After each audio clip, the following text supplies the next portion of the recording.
ပဲမင်္ဂလာပါရှင်ဒီနေ့သမီးတို့တင်ဆက်ပြသသွားမယ့်ပုံမြင်လေးကတော့950ဇက်တော်များထဲမှာဆရာကိုတူးရှင်တီပွေးဝင်ဆိုတဲ့ပုံမြင်လေးပဲဖြစ်ပါရဲ့ရှင်ရှေးလုံလေးပြီးတော့အခါက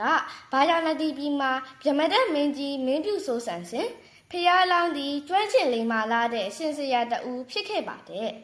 တနေ့မှာတော့ကာတိကရွာသားလူလင်တဦးဟာဖျားလောင်းစင်ဆရာစီမှာစင်ဆရာအတက်ကိုလေးလာတင်လို့လေတဲ့။အော်ဆရာစီမှာတပည့်ခံကျင်လာလား။ကောင်းပါပြီ။ဒါဆိုရင်လဲသိမရမှာပေါ့ဗျာ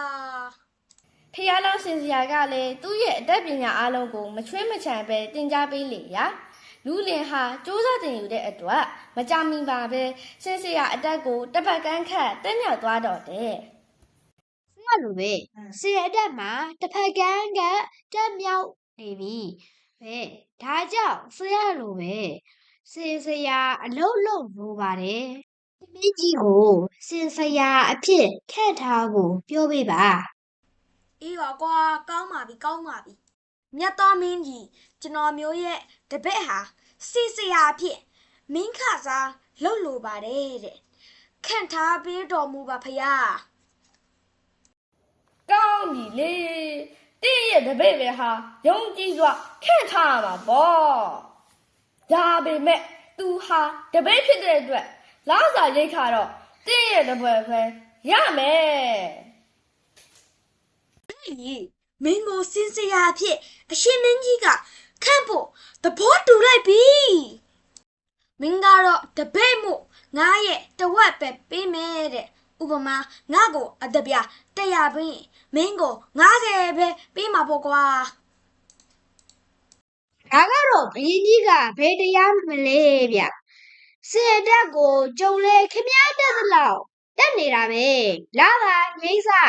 တန်းတူပေးပါဗျဒီတော့လာပါရိမ့်စအတူပေးဖို့ဘရင်ကြီးကိုပြောပြီးဗျအေးပါကွာကောင်းပါပြီဒီလိုနဲ့ဖျားလောင်းစင်စရာလဲသူ့ရဲ့တပည့်တောင်းဆိုတဲ့အတိုင်းဘရင်မင်းကြီးထံသွားရောက်ရှောက်ထားရလေတဲ့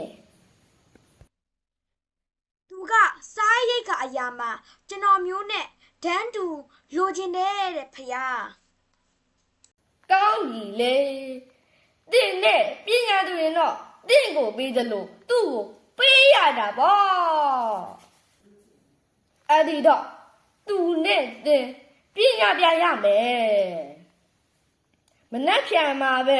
မင်းရင်ပြေမှာစင်အတက်ပြိုင်ဖို့စီစဉ်ပေးမယ်အမတ်မင်းတို့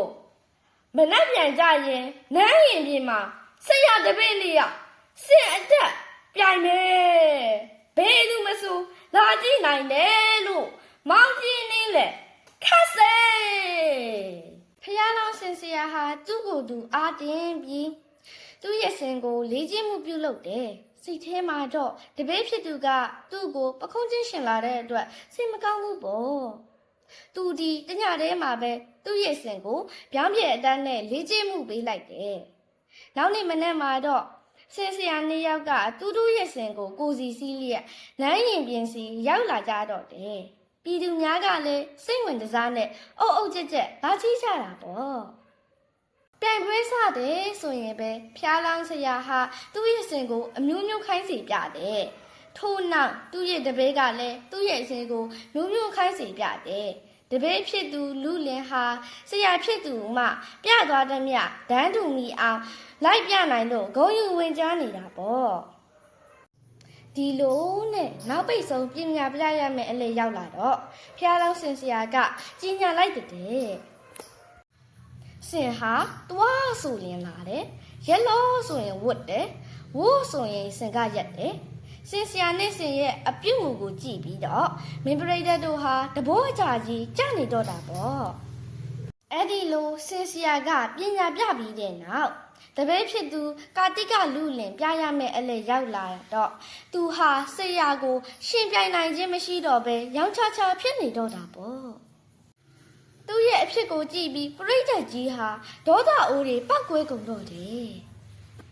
ပရိသတ်အပေါင်းဟာအုတ်ခ ကဲကြောက်တုနဲ့ကာတိကလူလင်ကိုပြစ်ပေါက်ကြရာဆရာကိုကပြက်မိသူကာတိကလူလင်ဟာအဲ့ဒီနေရာမှာပဲဝေချင်းပြီးတည်ဆုံးသွားရှာတဲ့ကွယ်ပုံမြင်ကလေးရတော့ဒါပါပဲရှင်နားတော့ဆင်ပေးကြတဲ့အတွက်အားလုံးကိုကျေးဇူးတင်ပါတယ်ရှင်